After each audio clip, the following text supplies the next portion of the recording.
Yo, what's going on guys, welcome back to the channel. Today I'm going to be doing a video slightly different to the ones I've recently been posting, more of an informative one to help you guys out. So today, as you can see by the title, I'm going to be showing you guys how to do better on Foot Champions now. Last month I finished Elite 3 for the month. I didn't play all my games. Yeah, as you can see here, I played 103 games and won 72, which isn't too bad. It's not an incredible record, but it's still decent. And the last Foot Champions run I did, I managed to go 22-4. Yeah, I only finished Gold 2, but I just ran out of time. So the first thing, obviously, if you guys like play Foot Champions every single week, you'll know the first couple tips, so feel free to skip ahead of the video. But the first tip is going to be find a team that suits you and you actually practice with it. So for me, this is the team I've got. I'm not going to go into detail, but find a team that suits you. So if you're the type of player that likes to cut inside from the wings or likes to swing and crosses, play to your strengths. Don't build a team just because someone's told you to build one or because someone else played well with it. For example, if you watch #Harry, I've seen that he likes to use Aubameyang sometimes. If you're not the type of player that likes to play through balls, you prefer like slow build-up play, don't build a team like #Harry. Or if you like, for example, you watch Taz, don't build a team like him because he does a lot of skills, etc, etc. Build a team that suits your play style and play to your strengths, because that essentially is going to that's essentially what's going to help you win games. Copying someone else's style of football won't work in the short term. Long term it may work, and if you do want to copy their style, then fair enough, but you will struggle obviously at first.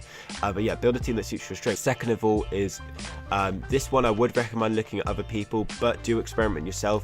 Custom tactics and player instructions. For me, they're so important this year. They can literally change the way that your team plays completely, and they can be the difference between a win and a loss sometimes. So find a style that suits you.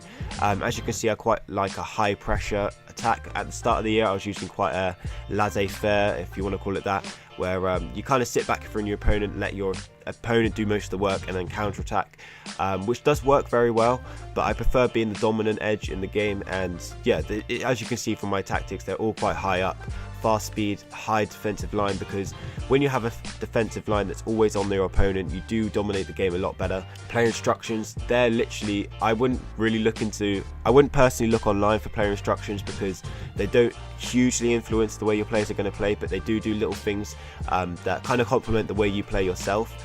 So don't look at other people's, kind of set that yourself, because it will affect it.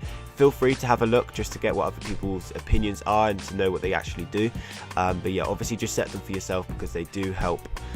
This is going to be quite an important tip for me. It does help me a lot. Sometimes you can't do this because you're stretched for time, which is fair enough, but what I would highly recommend is finding like a schedule to do this, or you know, just like kind of break up your games. So you have 40 games to play and you have 3 days roughly to do it. You have Friday, Saturday, Sunday, and then if you run out of time, you can kind of play like midnight past into Monday morning. But you have 3 days effectively to play the Foot Champions. So what I'd recommend doing is breaking it up, maybe do 15-15 then 10, or 10-15-15, or I don't know, break it up, because you don't want to be playing too many games, because when you play lots of games, lots of other factors apart from your FIFA ability start coming into play. Mental is a huge thing in Foot Champions in my opinion. I feel like a lot of the time it's not down to how good you are at the game, it's down to how you think. When you go into a game thinking you're going to lose or you're on a loss streak, you're going to play a lot worse than when you're on a 10-game win streak or whatever. And that's just how it is. That's how it is in everything. So if you break down your games, if you break down your weekend into little patterns, it will help you a lot. JTGaming does this quite strictly. I think he breaks it down into 15-15-10. And it does help you because stress comes into play. You can take breaks in between losses. But yeah, just break it down into different games, because then you can take a break, let your mind refresh. If you're getting angry, you can just walk away from the game. You don't carry on playing through the pain, because that never works, guys. It just doesn't. The next thing I'm going to say, as I did mention before, is take breaks in between losses. I can't stress how important that is. You see so many times people go on 6-7 loss streaks and then blame it on the game or whatever. You're just doing it to yourself. It's not the game. When you lose one game, your mindset just completely changes, which is why you go from a 7-win streak to a 3-loss streak or whatever, because you're on the top of the world. You lose a game, which fair enough, you shouldn't have not lost, if that even makes sense, but you had a chance to win, and it frustrates you. So you go into the next game really angry, annoyed at yourself, and that just doesn't do anything for you. You just end up losing the next game, and it keeps on going and going and going. But you're just going to keep losing games if you don't take breaks, because you get angry, you blame so many different factors, and it just doesn't work for you guys. So yeah, take breaks in between losses. My next tip is be realistic. This for me is actually a really good tip. It's not one that you would probably hear a lot, but be realistic on where you think you can actually finish, because a lot of the time people think that they're going to do a lot better than they actually could. I'm not going to fire shots at anyone, but I know pretty much everyone will think that they're a lot better than they actually are at the game, because I do as well. At the start of the game, me and my friends were thinking one day we're definitely going to get into top 100, and now that the weekend's been going on for a few months, we know there's literally zero chance that happens. I personally think I'm around Elite 3 Gold 1 level. I might get lucky and finish on Elite 2. I could have last week if I played all my games, but you have to be realistic and think, like, although you may think every game you play is absolute bullshit, or you lose because your opponent's absolutely lucky and there's fixing and all these excuses that you hear, if you actually break down each goal and you took away the game attacks and watched the game actually play out and you didn't know it was you play, I guarantee you that more than 50% of the games, probably even higher, maybe even 70-80% of the games, you do deserve to lose. It's just that in the time of the moment, heat of the moment, everything, just, it doesn't seem like it's a fair goal, and then you look at your own goals and they won't be as fair as well, and you just have to realize that even though you may feel like everything's against you, there is a lot of things going for you as well. And most of the goals you score,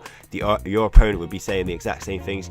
You just have to be realistic. At the end of the day, you're not the best in the world, unless it's like Epsilon Gorilla listening, which I highly doubt. There are people better than you out there, and you have to remember that. And don't get me wrong, obviously shoot as high as you can, because if you set your bar really low, then you're obviously not going to do well. But just be realistic. If you're finishing gold 3 each week and you're like, oh, I'm so good, like I should be finishing gold 1, elite 3, because it's just the game, it's absolute bullshit, then if you're finishing gold 3 each week, you're obviously not good enough to finish elite 3. And that's how it is. The same with people that can't qualify for the weekend league. If you can't qualify, chances are you're not going to do very well in the actual weekend league, unless you're getting absolutely shafted and playing against people that are finishing elite every week in the qualifiers, which I highly doubt is happening every time. But if you can't qualify, chances are you're not going to do well anyway. And that's just the point I want to make. Just be realistic on where you can finish, and it will help you out, because you're going to each game, you'll take every game at its own time. You won't look at things on the big picture, I guess, as much. And I know it kind of sounds like a stupid point, but honestly guys, it will help you a lot. Just be realistic on where you can finish, and obviously try and improve your game, shoot higher, set your ambitions higher each time you play, but just be realistic on where you think you can actually finish, because it will help you out a lot. But yeah, I hope you guys enjoyed the video. Leave a like if you did. Let me know if any of these tips help you out. If you knew them all already, then I'm sorry, but it's more for the newbie people out there, if you want to call it that. People that struggle to qualify on a weekly basis, and obviously people that just want to get the game up from, you know, gold 2 consistently up to gold 1 consistently, even potentially elite 3, because these little tips will help you out a lot. If you're playing a style of football that doesn't suit you, then you're not going to be doing as well. So yeah, I'll see you guys in the next video. Hope you enjoyed this one. Subscribe if you're new around here, of course. Leave a like on the video if you enjoyed it. I hope you guys have a great day, and I'll see you in the next one. Good luck in your FUT Champions run, of course, and peace.